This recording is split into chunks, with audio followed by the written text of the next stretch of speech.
Thank you so much for locking into another episode where we are talking about life. Specifically in this small series, we're talking about the things we wish we knew when we were single. That's, pre-long-term relationship, pre-marriage. Sometimes we have these ideals as a single person. We're like, oh yeah, this is what life's gonna be like. And then we find out that it is different than what we thought it was gonna be, which happens, right? That's the evolution of humanity. It's funny. We always think we are like really well informed until we find out that we're not really well informed. We don't know anything. We don't know anything, yeah. So on that topic, what we wish we knew when we were single, we're talking about specifically this idea of purpose kind of versus romance, right? A lot of times we are searching for romance in a relationship of a person and how that person's gonna make me feel and how they're gonna love me and care for me and all my issues and all my insecurities are just gonna disappear with them. That's just simply not the case because that person does not complete you. That's right. They don't make everything whole and better. That's not how it works, right? Yeah. But before we get any further into it, can you kind of introduce yourself, Josh? Who are you? Why are you here? What do you tell? Who are you? Tell everyone. Hey guys, my name is Josh, and I'm part of the team here at the Collective. And what do I do? I'm a husband. I love my wife. We've been married over 3 years, and we are new parents. We just had a baby girl. Yeah. And she's already 3 months old, and so it's such a journey. And It's crazy. Yeah, really, really crazy journey. Yeah, married for 3 years, 3 month old. You both work full time. That's right. And you're both doing ministry. Yes. Working for the church. Yes. And you're serving people and you're loving and caring for people and you're trying to figure things out in your relationship. How long did you guys date before that? We dated, we dated for a year, and then I proposed to her, and then we were engaged, and we were supposed to be married, but then COVID happened. So we were engaged for like over a year and a half. Okay. Yeah. And can you tell, I would love to hear, and I think everyone else out there would love to hear, was there ever a time when you really believed that whoever you would be with, they were just going to be the answer to all your prayers? They were going to be the satisfaction, and just being with them was going to be the peace that you needed. And like, did you ever go through a time in your singleness where you thought that way? Yeah, that was in middle school when I had my first girlfriend. Really? And I was like, oh yes, I finally have a girlfriend. Yeah. I thought I'd be with her forever. Yeah. It didn't last for like a Middle month. school, how long ago was that, Josh? That was, it's like 20 years ago. How old I are you think. now? I am 33. 33. So when you were 14, 15, you were a hopeless romantic. Oh, absolutely. What about relationships in your 20s, early 20s, mid 20s, late 20s? Did you ever get this like feeling, oh, this person, they're going to finally be the answer to all my needs, and I shouldn't feel insecure when I'm with them or anything like that? Yeah, every time I dated a girl. That's what you thought? And I thought that would be the one, right? And I think in my 20s, I think I had like 4, maybe 5 like legit relationships, and every one of those times I was like, this is it. And then when it didn't work out, I was like, why? Yeah, you were like, big surprise. Yep. But you actually said big surprise. I mean, it wasn't big surprise facetiously. You were like, why isn't this person satisfying me? Absolutely. Yeah. I just was like, man, this was supposed to be the one that would make me just come home and just, cook me food. And, this would be the one that would just love me every time. But it didn't happen 4 or 5 separate times in my 20s. So that, you know what? That's so funny is you just directly correlated them being the one to them being the one who satisfied every area of your life.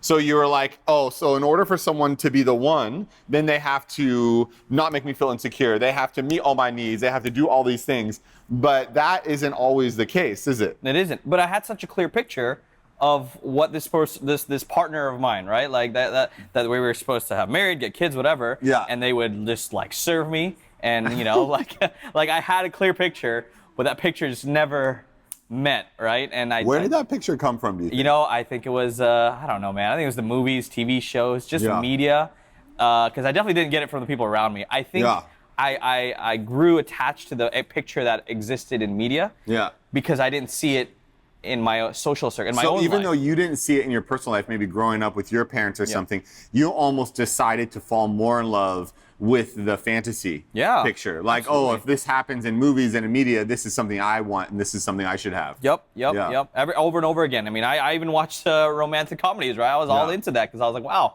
this is awesome. I want that. So you're a rom-com guy. Oh, absolutely. All day. Oh, yeah. Are you still used to like romantic comedies? Did I used to? To this day, right now. I mean, I gotta watch it with my wife because I feel kind of weird if I watch it by myself. So I watch it with my wife. We laugh about it, and it's like, aha, look at that. You know, that could have been us. No. I like romantic comedy series more than I like Do you? romantic Okay. comedy movies. Yeah, yeah. Yeah, because I feel like there's more like character development. Okay. And you can like, you know, with the movies, I feel like they've literally done every single story for any rom-com Yep. already. It's getting 100 times. You can predict what's gonna happen. Yeah, Like, like they're how gonna many break up. It's times gonna be can whatever. a maid fall in love with a guy, Exactly. or how many times is there like it's just or a coma. People love comas. They're like, oh, he's in a coma, but then we fell in love, and now who do I choose? And it's Yeah. like, dude, it's Oh, crazy. ow. Yeah. Yeah, I can't do it anymore. Yeah, no, I think that I think the crazy thing is for me is like that puts so much pressure on a relationship to be on the other end of that. Yeah. Right? And I think both people have that. I think both people have this, whether they want to admit it or not. They're like, no, this person should validate everything about me, but Yep. that's not what happens. Yeah. And then it's like, then what a hardship for the person you're in a relationship with if you're putting that expectation on them. Yeah. That they're just supposed to eliminate all your fears, all your insecurities, make you feel like that's like no human can do that. Yeah. Right? It's crazy, man. But then at the beginning of those relationships, like you get those butterflies, you get this like feel good feeling. You know, you're in the, as they say, the honeymoon phase, right? And Yeah. it feels like everything's just right. It feels like, man, I'm texting this person, or she texts me, and like my life is just complete, and Yeah. we're hanging out, and like we're laughing and just enjoying life. But then you realize the longer you are in that relationship, it doesn't tend to stay that way because problems happen and fights happen. But yeah, and I think that's where people usually quit. They're like, oh, this isn't what I wanted. And then I think that's kind of what happened with me. There was always this point where the relationships that I was in like never was okay. And then either myself or the other person, we just quit. And then we just, and then I'd be Yeah. like, okay, what's next? Where's the next person? And your wife, so you guys don't know this, but Josh's wife is amazing. She is a beautiful, talented, just sweet as buttons. Like, she's so great. Yeah. You're such a blessed guy. Absolutely. But can you tell me, like, how did you handle it with her?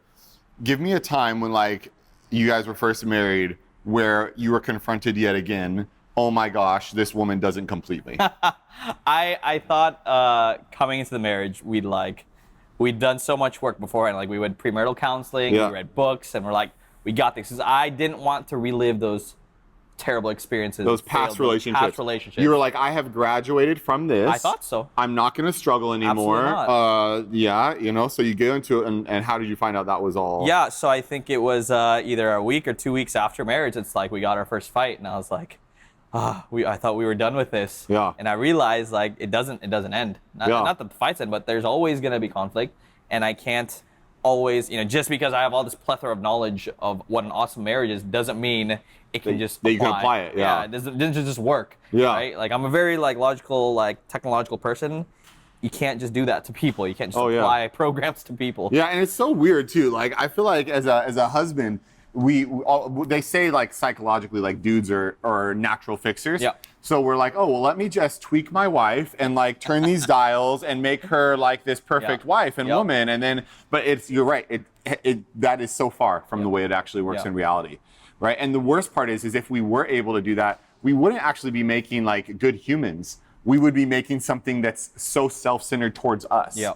Because at the end of the day, as people, we want someone who's going to make us feel comfortable, who's going to validate our needs, who's going to, you know what I mean? And they're allowed to have purpose, but only to the extent where they're still there to comfort me and be there for me, you know what I mean? Yeah. And that's crazy.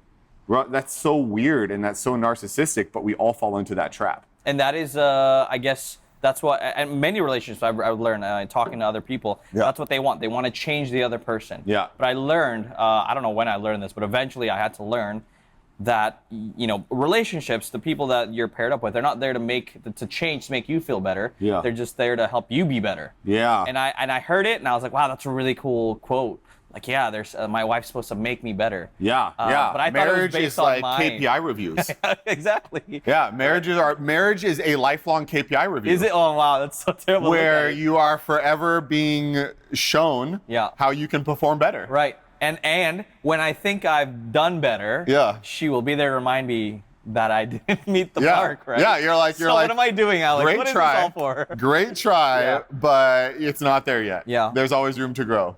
And that, I don't know, that kind of has discouraged me a lot because it's like there's times where I'm like, where we have both been like, did we get married to the wrong person? Like, Yeah, of are we course. gonna make it? Like, why are we still doing this if we still keep arguing with each other? Yeah. But eventually we realized like, hey, this is the calling of marriage. Yeah. Is not to, I mean, there's the good parts of it, Yeah. absolutely, but there's the even better parts where you grow, and growth, as we've learned, is through this. I mean, it's not comfortable. Yeah. Nothing in growth is comfortable. Yeah. Which kind of can be a good thing because then you know, hey, there's something on the other end, on the other end of this.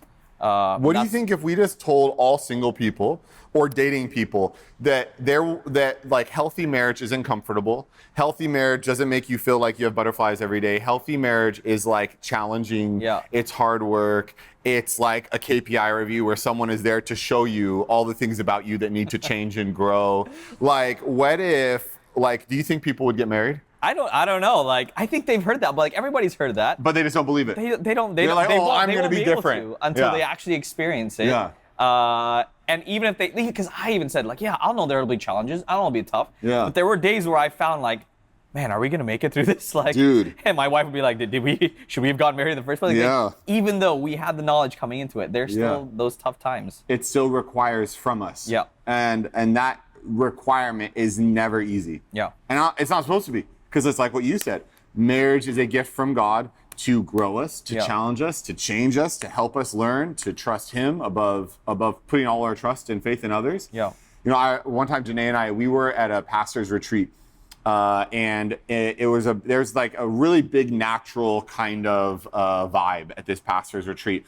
And we hooked up with another couple, and it was our anniversary. Oh, wow. We hooked up with another couple to do a hike and to climb this mountain. Yep. And it's so funny because the day before, this dude that was also a pastor, he's like, oh, I climbed this mountain this morning. It only took me like a few hours or something. And so we're listening to that. Now, I had no idea this guy was like a legit mountain climber. Like, he was a full-on legit mountain climber. Yeah. Like, he had brought with him like gear and Wow. spikes and all this. Yeah. And we're thinking, oh, this is going to be a hike. This is going to be like a nice hike. And me and my wife and this other couple that we're friends with, we climbed this mountain. We hiked this mountain.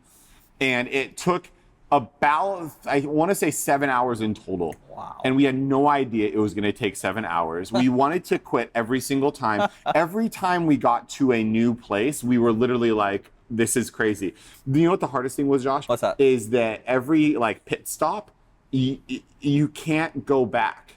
Because it's the way the trails are is they're so narrow and they're so wet and the rocks are so like jagged and all this. Like if you try to go down, it's actually more dangerous to go down Wow. than it is to go up. So you have to go all the way up. You have to go around the top of the mountain and then hike down a completely different trail. Oh gosh. Right? So it was like the most depressing thing in the world, where every time we'd get to a place and be like, oh, maybe this is where we can turn around and just be done with it. No. But it's like, oh no, it's more dangerous to go down than up. Wow. Right? And I just remember feeling like, if that's not marriage, I don't know what Yeah. is. Yeah. It's like every time you get to a place, you're like, this isn't what I thought it was going to be. Yeah. And you're like, I can't do this. It's like, but there's only one way forward. Which is through. You just keep going through. You just keep climbing. Yeah. And I think what messed us up on this mountain so much is we bought into a lie from the devil. I'm not saying that this other pastor was the devil, but I think the devil was there somewhere. Is that it was going to be easy, or that it was just going to be this like quick, easy thing, and we're just going to climb this mountain and come back for lunch. Yeah. And when we got down off this mountain, it was the best moment of my life, Josh, because we were covered in mud. We were covered in sweat. We had scrapes. We were bleeding, and we are walking down this. We were exhausted. 7 hours later, bro. Yeah. We come down, and we see these 3 teenage guys wearing like fresh Jordans, like white starter hats, like clean t-shirts. Yeah. And we were like, what are you guys doing? They're like, we're gonna hike the mountain. And we're like, whoo, good luck. You know, and it was hilarious because those Jordans are gonna be worthless in about 3 hours. But I'm just like, I feel like that's what sometimes it's like when you have been in a relationship and you've gone through hard things. It's like, then you see other people and they're like, oh yeah, this is what it's supposed to look like, and it's gonna be easy and all this, and you're like, it's not. Yeah. It's not going to be easy. Yeah. You're going to have to learn through it. You're going to have to grow through it. I think those are the two different kind of relationships. The people that actually will go through it, or nowadays it's I just quit. Yeah. There's so many, and that's why like even before you get married, like relationships, you're in it and you're out of it. You're in it and you're out of it. Yeah, that's when it crazy. does get tough, when you see the rawness of the other person, you quit. It's easy. I mean, it's easy to quit nowadays. What's so crazy is like, even I feel like you're a pretty honest guy. Yeah. Like when you share with people, you're pretty honest about marriage. I feel like I'm pretty honest, like I feel like most people are real, but there's something inside of like the mind that's like, no, I want to believe what I want to believe. Yeah. This is a kind of, I was just talking to Jordan and Angela about their wedding on last week's episode. And Angela was sharing like, yeah, the wedding wasn't the wedding that she had dreamed of. Yeah. But she had to surrender that to be able to have a beautiful wedding that wasn't the wedding that she dreamed of. Yeah. And I thought that was so wise. Yeah. Because I'm like, dude, like that is life. Like you won't get a beautiful thing until you surrender what you think it's supposed to look like. When you do that, then you have a chance to have something beautiful. Yeah. But if you don't surrender that first, then you're always going to be comparing whatever you have. Versus whatever the picture in your head is. Yeah. And it'll never measure up. Yeah. You know what I mean? Yeah. Like we will forever be thinking, oh, my spouse should be like this with me, or they should be like this, but that's just not how it works. But like, what about people like me that are stubborn sometimes and we want it to be the way it is? Yeah. Like you're talking about surrender as the key to kind of like being able to enjoy relationships, right? Like how does that transfer happen? Because for me, it was a long process. I think it took longer than I needed to for me to like give up. Actually, I'm still on that journey of trying to give up like what Josh, we're all going to be on that journey, bro. Right? We're all going to be on that journey forever. Trying to let go of what it is we want. Yeah. And just, I guess, as the Bible says, submit, right? Submit to your spouse, which is kind of saying, hey, it's not about what I want. It's about what you want. Yeah. Which doesn't make sense because you think in a marriage or a relationship, it's about right? It's about what we're really hidden behind that is what I want. And that I think is what hurts. That's what hurts relationships. Yeah, it's weird. Like, dude, so the two biggest lies that I've experienced as a pastor are wedding vows and yeah, okay, I'll just say wedding vows. Like, it's hilarious, dude. Like the stuff that people say, they're like sickness and health till death doeth part. Basically, whatever, I commit to love you, to serve you, to this, to that, no matter what. And it's like, that is not true. Wow. You are not going to love them and serve them if they're not loving and serving you. That's right. If they violate you, if they break trust with you, if they are rude to you, you're not going to wake up and be like, let me love and serve you. That's not how it goes. Yeah. Like, we're human. Yeah. Right? And we get up and we stand up before God and we're like, yeah, this is what I'm committed to. No, like I am like so committed to just making people change their wedding vows to something more like, yeah, I really hope this works. I love you. I'm going to try my best. I love you. Yeah. I am probably going to screw up and make you hate me 1,000 times. FYI, but I still want to try. Yeah. I still want to marry you. I still want to go after what God has for us, even though I know that there's just going to be some misery along the way. Which, by the way, is crazy. And I've heard you say this. I say it to people. Getting in a marriage is crazy. Like you have to be crazy to like say, hey, I'm willing to commit to this for the rest of my life. Yeah. To just be broken and messed up. To just be broken. And like never be good enough, and to always have to work through things. Like that's crazy. I feel like young love was given to us for that reason. Like, because that's the thing. If people really recognize the truth of how challenging long-term relationship could be, would anyone sign up? I don't think so, because right now we've been talking about it. Yeah, because but the thing is when you're like young in love, you're like, no, it's gonna be your fantasy is so strong and your passion is so strong, it's almost like it helps you overcome the really hard to swallow things. Right? Because it's like if you knew what this was, maybe no one would actually get into it. But because it's impossible for you to know, then you just jump all in, and now you're committed. And now you're like, shoot, what do I do? I'm locked into this thing. It's like buying a house. You're like, or like doing something like investing somewhere. You're like, well, now all my money's in, so I got to make it work.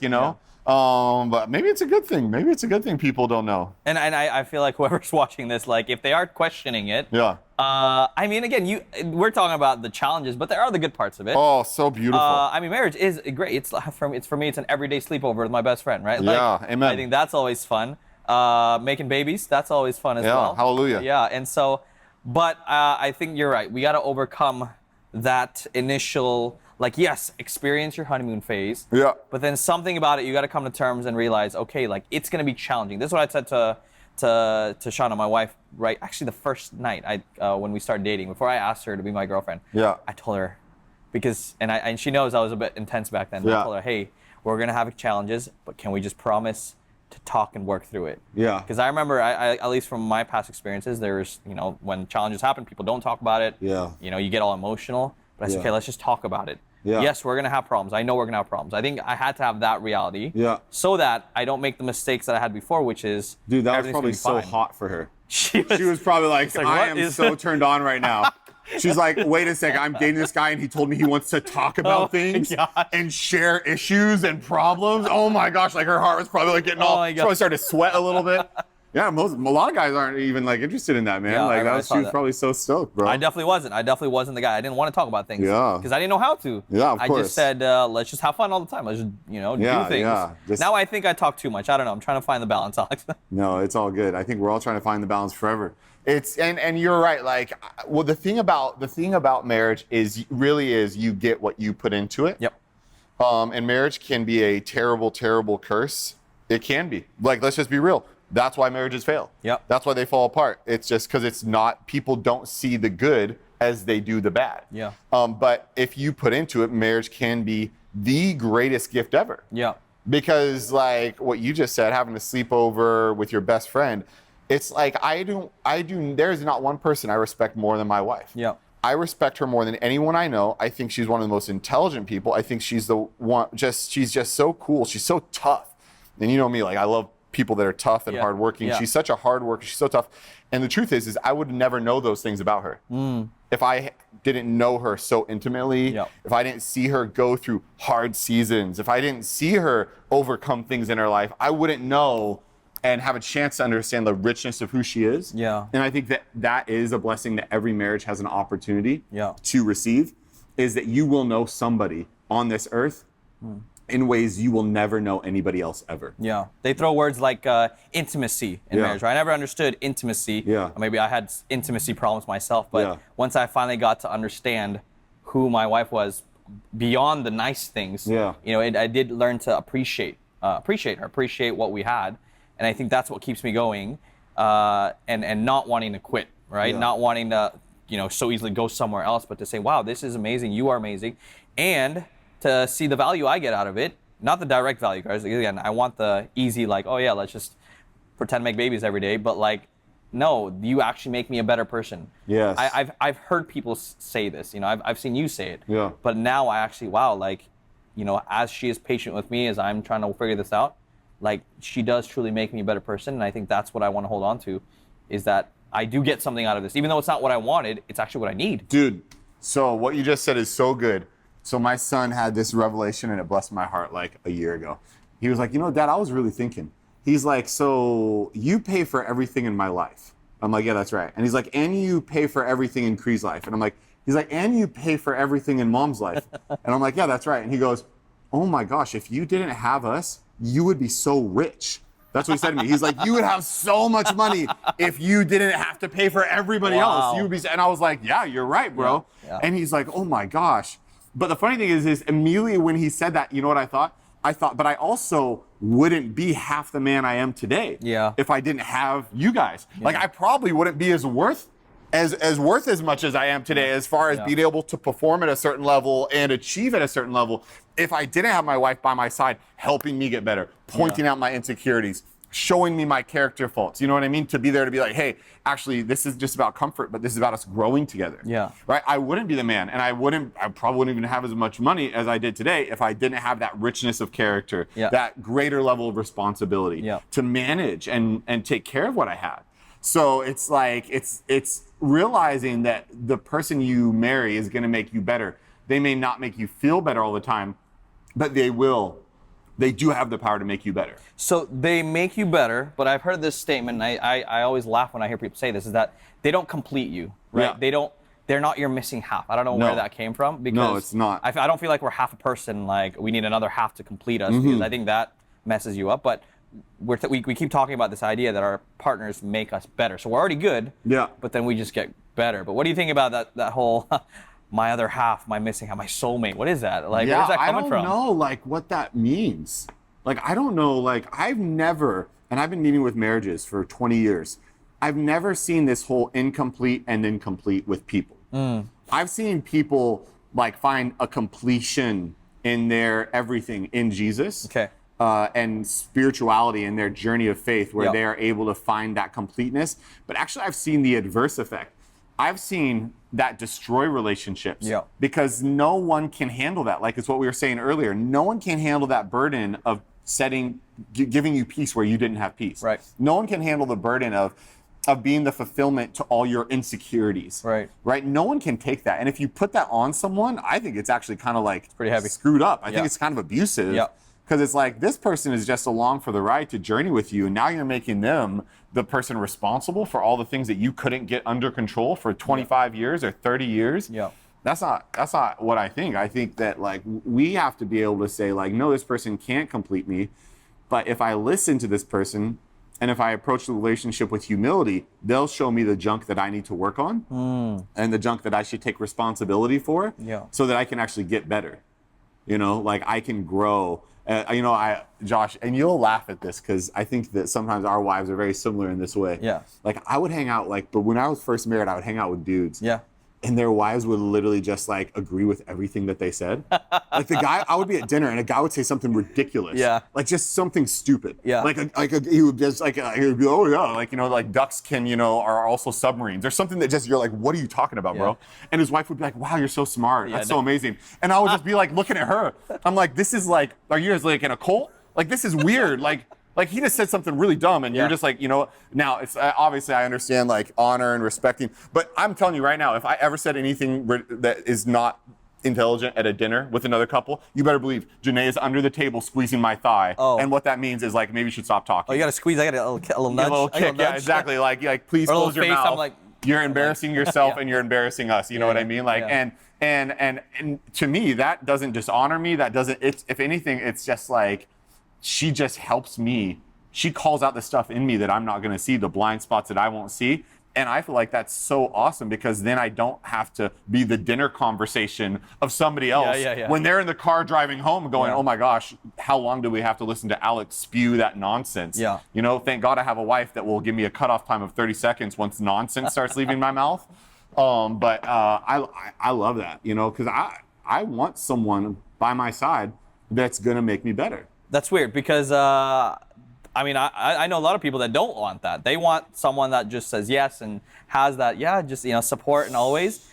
Because receiving feedback like that, right? Like receiving something from your wife, say, hey, baby, I don't think you should have talked like that. That, like, I still sometimes feel like, no, I think it's fine. Which I know is like pride and arrogance. Yeah, for Those sure. are the words to use in that situation.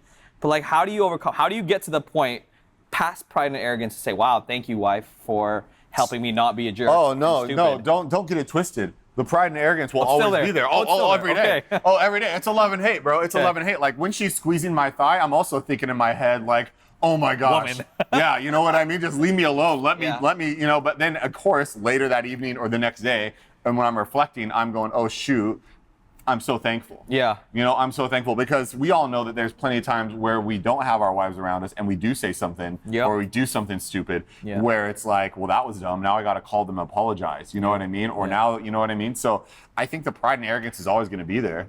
At least in my situation. Maybe some of you guys are a lot more like Jesus and you're like super humble and you're like, oh, God bless you. Amen. Every time your wife tells you you should be quiet.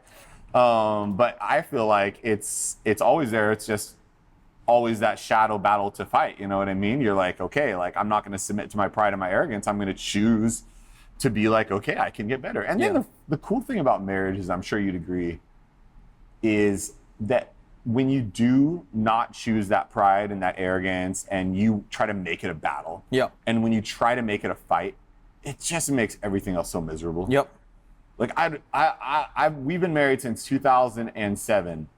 And I just genuinely want to get along. And I don't want to fight about stuff. I don't want everything to be a war. I'd rather just be like, yeah, I am an idiot than have an argument about how I'm not an idiot, or, you know what I mean? I'd rather that. And, of course, there's so much said about speaking to each other with kindness or honor or love, like I'm thankful for Janae because most of the time, not all the time, but most of the time, she says things in a gentle way. But Yeah, I mean, I think that choosing just the humility to be able to say like, hey, I appreciate you. Yeah. Thanks for helping me get better. Thanks for helping me change and see it from a different way. I think that's good. Man, that's something I feel like I'm going to take, and I think a lot of guys could take, is to get to that point where you are thankful that there is someone there to help you feel better. And so I think I never, because again, I know what it's like when I choose my way and I grumble and I'm like, no, that you're not right. Yeah. And then we don't talk to each other. We fight with each other. I don't like that. Like you said, peace. I think that's the word. I think that's my wife's word. She always wants just peace. Yeah. Right. She's super non-confrontational. No, absolutely not. Oh man, and I'm the one that like. You're wants like, to talk. you're like, yeah. Let's fight Let's right talk now. about this. Yeah. Let's just figure it out. Because you connect through that friction, right? Yeah. You want that. Yeah. Whereas she is avoidant, right? Yeah, that's conflict right. averse is how they put it. But I think that's something we've had to work together, and that's why I said, baby, we got to go back. That first night I said, let's just talk through it, right? Let's just work it out, because I feel like that's the danger when you don't talk about things. Then that's when stuff start to fall apart. Yeah, but it's crazy, man. So it's we don't find our completeness in another person, Right. Right. In fact, I would even say, what do you think about this? I would even say that if we can't find semi-completeness first, then maybe we should hold off on that relationship. Yeah. You know what I mean? If we aren't working some of that personal satisfaction first, then maybe we shouldn't, because we'll probably put that on them even without even knowing it. You know. So it's not gonna. They're not gonna fill every box inside of you. You know, it's tough, guys. So if you're single and you're looking for someone who's gonna take away all your insecurities and make you feel at peace, and even your faults, they're gonna be like, oh, I love this about you. You are delusional, and that's not gonna happen ever. So that's real talk. That's real talk. So, but we love you. We hope this helps. If you like it, you can share it to your friends. If you don't like it, you don't have to tell anybody about it. Just don't watch it anymore. But we love you, man. Thank you so much, Josh. Love having you on, bro. Thanks, Alex. Yeah, very cool.